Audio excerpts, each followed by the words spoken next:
சித் ஸ்ரீராம் வந்து என்னை விட்டு போனாலும் பாடினாங்க. பாட்டு பெரிய ஹிட்டு. அஸ்வத்துக்கு வந்து கதைப்போமா பாடினாங்க, ரொம்ப பெரிய ஹிட்டு. இப்போ எங்களுக்கு வழித்துணை கிட்டத்தட்ட அது ஒரு ட்ரீம் சாங் தான். அதோட சிச்சுவேஷன் ரொம்ப அழகாக இருக்குன்னு நாங்கள் ஃபீல் பண்ணுறோம். அண்ட் யுவன் சார் வந்து டேரக்டர் வந்து ஒரு டிவைனான வாய்ஸ் இருந்தால் நல்லாயிருக்கும் இதுக்கு அப்படின்னு சொன்னாங்க. ஒரே ஆப்ஷன் தானே இருக்குது, யுவன் சார் தான். ஸோ அதனால் அவர் பாடினா சூப்பராக இருக்கும்னு நினச்சேன். அதுக்கப்புறம் பிரதீப் குமார் இது வந்து எனக்கு வேறு சில ஃபேவரட்ஸ் தான் இருந்துச்சு படத்தில். பிரதீப் குமார் பாடின பாட்டு வந்து இப்போது கேட்கவே அப்படியே நிம்மதியாக இருக்குது. It is one of most favorite songs in the album. அப்புறம் Anirudh, we are very thankful for him. இந்த பிஸி ஷெட்யூலில் எங்களுக்கு டைம் ஒதுக்கி பாடினதுக்கு it means a lot. And Meena STR sir, அது வந்து ரொம்ப ஒரு ஸ்வீட் கெஸ்டர். கேட்ட உடனே அவர் பண்ணுறதுக்கு, அதை தாண்டி அந்த பாட்டுக்காக ப்ரோமோ பண்ணி கொடுத்தது வந்து அவரோட இந்த படத்தில் இந்த நம்ம பண்ணுறதுனால என்ன கிடைக்கும் அதுன்னு யோசிக்காமல் என்ன கொடுக்கலாம் அப்படின்னு யோசிச்சா அதுதான் அதில் ரொம்ப இருக்கிறதுலே ஸ்வீட்டான விஷயம்.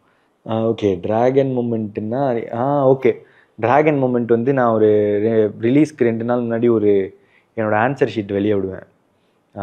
நான் வந்து ஒரு டெஸ்ட் பேப்பரில் வந்து கொஞ்சம் கதையை எழுதி வச்சுருந்தேன். அதை மேம் வந்து பார்த்துட்டு, நீ நல்ல கதை எழுதுகிற, நீ போய் படம் எடு அப்படின்னு சொல்லி அதில் எழுதி வச்சுருந்தாங்க. ஆனால் அது இப்போ உண்மையாக இருக்குது. அதை நான் வந்து போஸ்ட் பண்ண போகிறேன் சோஷியல் மீடியாவில். அப்போ பாருங்கள். இந்த படத்தில் வந்து ஒரு டிஏஜிங் இல்லாமல் க்ளீன் ஷேவ் ஸ்கூல் பாயான ஒரு விஷுவல்ஸ் இருந்தது. அந்த எக்ஸ்பீரியன்ஸ் எப்படி இருந்தது? நான் ஒரு ஷார்ட் ஃபிலிம் 5-6 வருஷம் முன்னாடி, 7 வருஷம் நினைக்கிறேன், முன்னாடி பண்ணும்போது இந்த மாதிரி ஷேவ் ஃபுல்லாக க்ளீன் ஷேவ் பண்ணிட்டு பண்ணியிருந்தேன். இது டிஏஜிங் அதெல்லாம் பண்ணல, ஜஸ்ட்டு ஷேவ் பண்ணிட்டு பண்ணது தான்.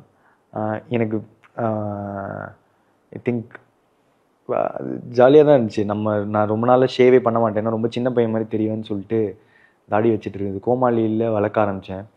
ஏன்னா ரொம்ப சின்ன பையன் டேரக்டரு அப்படின்னு அது ஒரு மாதிரி இருக்கும்னு சொல்லிட்டு கொஞ்சம் பெரிய பையனாக தெரியணும்னு தாடியோடு தான் இருக்கிறது. அதுக்கப்புறம் ரொம்ப ரேராக தான் இப்போ நான் ஷேவ் பண்ணேன்.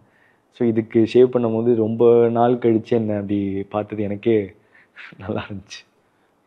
இப்போது 2015 கிட்ட நான் வந்து சினிமா அப்படின்னு கிட்டத்தட்ட முடிவு பண்ணிட்டேன். எனக்கு ரொம்ப பிடிச்சது சினிமாவாக இருந்துச்சு.